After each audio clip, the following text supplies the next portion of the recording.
आज की क्लास में हम लोग क्लास जो है 10th काव्य खंड चैप्टर 10 अक्षर ज्ञान पाठ को देखते हैं, जिसके कवि जो है अनामिका जी हैं। अनामिका जी का जन्म 1961 ईस्वी में बिहार के मुजफ्फरपुर जिले में हुआ था। क्वेश्चन आपसे पूछेगा कि अनामिका जी का जन्म कहाँ हुआ था, तो कहाँ बताइएगा? बिहार के मुजफ्फरपुर में। कहाँ हुआ था? बिहार के मुजफ्फरपुर।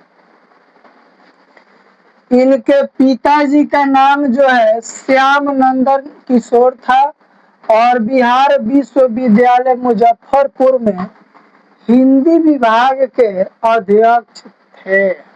ठीक है। और अनामिका जी जो है दिल्ली विश्वविद्यालय से अंग्रेजी में एमए और पीएचडी की हुई थी। उसके बाद सत्यवती कॉलेज दिल्ली में अध्यापक भी रही हैं और इनकी प्रमुख रचना में हम लोग देखेंगे तो गलत पते की चिट्ठी, बीजाक्षर, स्त्री तत्व का मानचित्र, कहती है औरतें, ये प्रमुख है।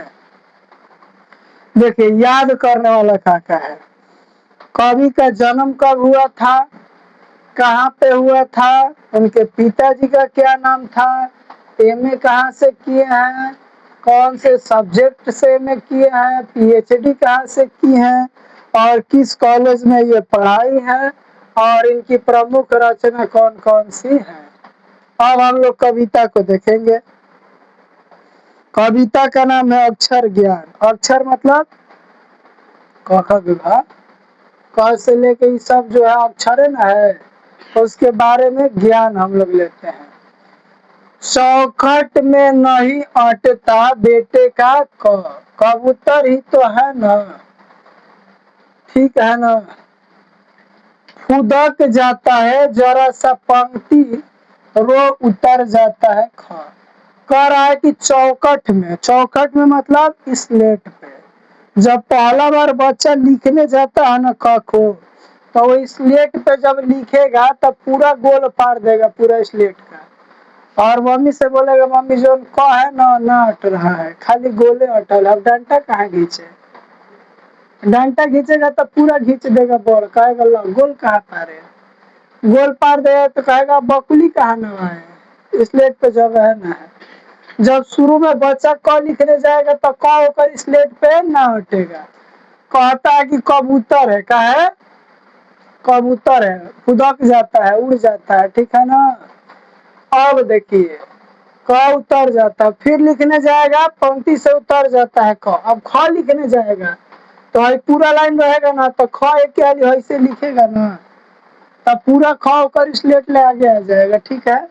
तो कर क्या हो जाएगा, कहेगा खरगोश की खांसी बेचैनी है ये, ठीक है ना, इसीलिए ख नहीं कर हो रहा है।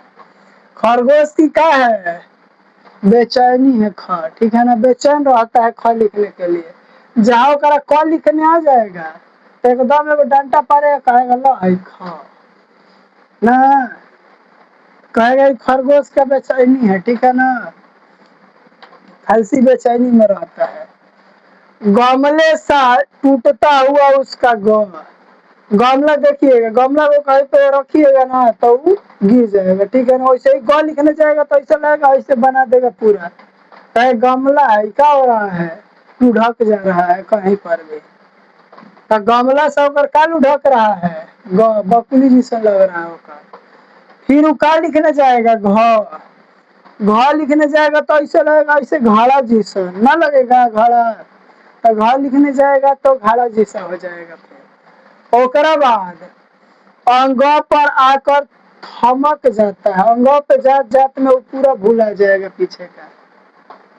बबुआ को याद है ना कि क ख ग घ का होता है के बार में अंग ना, क ख ग घ भुला गए, अब ओकरा क्या याद है, खाली अंग। आ जब अंग याद है तो ओकरा याद ना है क ख ग घ, ठीक है, घ तक याद है तो अंग नहीं याद है। तो वो बेचारा का होता है, ओकर सधिए ना रहा अंग, कह रहा है कि 4 गो याद कैले है, 5वां हमारा से याद ना हो रहा है। जब याद हो रहा है तो अंगों में है जो ड को कह रहा है ना, कि लगता है ओकर माँ है, क्या है, मम्मी है। और आई अनुस्वार को बिंदुआ के कह रहा है, लग रहा है ओकर बेटा ओकरा गोदी में सुतल है मम्मी के ना। तो अंगों को बच्चा क्या समझ रहा है कि माँ के गोद में क्या सुतल है, बच्चा सुतल है ना। बता रहा है समझ में। क के बारे में क्या बोलता है, कह रहा है कि जब हम क लिखने जा रहे हैं तो चौकट पे अट ना रहा है, चौकट मतलब स्लेट पे। फिर कह रहा है ख लिखने जा रहे हैं तो लग रहा है कि कबूतर है ना, खालसी एकर बेचैनी में है। गामला है तो लग रहा है कि उलट जाएगा, ठीक है ना, ओकर दिल टूट जाता है ग लिखने जाता है तो। और जब घ लिखने जाता है तो लगता है कि ओकर घाड़ा है, एक लगी भइल है ना। और जब अंग जाते जाते एकदम भूला जाता है पूरा क ख ग घ। और जब अंग को याद करता है तो बोलता है कि ड जो है ना ओकर माँ है और गोद में क्या है, बेटा है। फिर बार बार बच्चा याद करता है ओकरा के। और उसके बगल के बिंदु को अनुस्वार को मानता है गोदी में बैठा हुआ बेटा, ठीक है। माँ बेटे सधते ही नहीं उसे, ओकरा ले अंग यादे ना हो रहा है, वो समझ रहा है कि एगो माँ है और उसकी क्या है, ये बेटा है, याद ओकरा से ख ख ग ना हो रहा है। आप भी देखिएगा बचपन में जब बच्चा होंगे ना, फिर तो क्या एक बार में आपको क से लेकर अंग तक याद हो गया था ना ना। अब देखिए फिर क्या बोलता है यहाँ पे, कहता है उसके आ जाते हैं आंसू, अब रोने लगता है। अब मम्मी उसको डांटती है कि देख तुमको कहोगा ना याद हो रहा है, मारती है तो क्या हो जाता है, रोने लगता है। क्या करने लगता है, रोने लगता है। पहली विफलता पर छलके ही आंसू, पहले ही बच्चा क्या हो गया, विफल हो गया, जिंदगी के पहले इम्तिहान में फेल हो गया। तो अब वो क्या करने लगा, रोने लगा और कह रहा है कि अब हम पढ़ेंगे ना, पढ़ाई लिखाई हमारे बस का बात। लेकिन फिर उसकी माँ मोटिवेट करती है और कहती है कि बाबू एक बार में किसी को याद ना होता है, फिर याद करो तुमको याद होगा। और फिर बच्चा जो है मेहनत करता है, धीरे धीरे बार बार रिवीजन करता है, उसको याद हो जाता है। शायद प्रश्नाक्षर सृष्टि की विकास का यही करता है। ऐसा ही जो है सृष्टि का विकास होता है, सबके साथ यही घटना होती है। ऐसा नहीं है कि कोई बच्चा जो है शुरू से याद करके आया है क ख ग घ को ना, सब लोग यहीं पे याद करता है। किसी को एक बार में याद होता है, किसी को 10 बार में, किसी को 50 बार में, लेकिन हाँ कंटिन्यू अगर काम करता है तो याद हो जाता है। तो ये हम लोग का कविता है अक्षर ज्ञान। अक्षर के बारे में पढ़े हैं कि जो बचपन से हम लोग कैसे पढ़ते हैं, और एक बच्चा जो है पढ़ता है तो क को क्या समझता है, ख को क्या समझता है, ग को, घ को, घ को। तो क को क्या समझ रहा है, कह रहा है कि ऐसा कबूतर है ना, ये अटिए ना रहा है। ख से कह रहा है खरगोश है, ये फुदक जा रहा है। कह रहा है गमला जो है ये लुढ़क जा रहा है। घड़ा कह रहा है घड़ा जो है एकदम घर से घड़ा लुढ़कने लग रहा है। अंगों को कह रहा है कि माँ बेटा है, ये हमारे से शोध न रहा, माँ के गोद में जो है तो बेटा बैठल है। कह रहा है कि फिर हमको याद नहीं हो रहा है, बार बार कोशिश करता है लेकिन उसे याद नहीं होता है। तो वो पहले ही जो है विफल हो जाता है और उसके आंसू आ जाते हैं। और यही सृष्टि की विकास की कथा है, ठीक है ना। और हम लोग अगले क्लास में जो है अगले चैप्टर को देखते हैं। Thank you so much.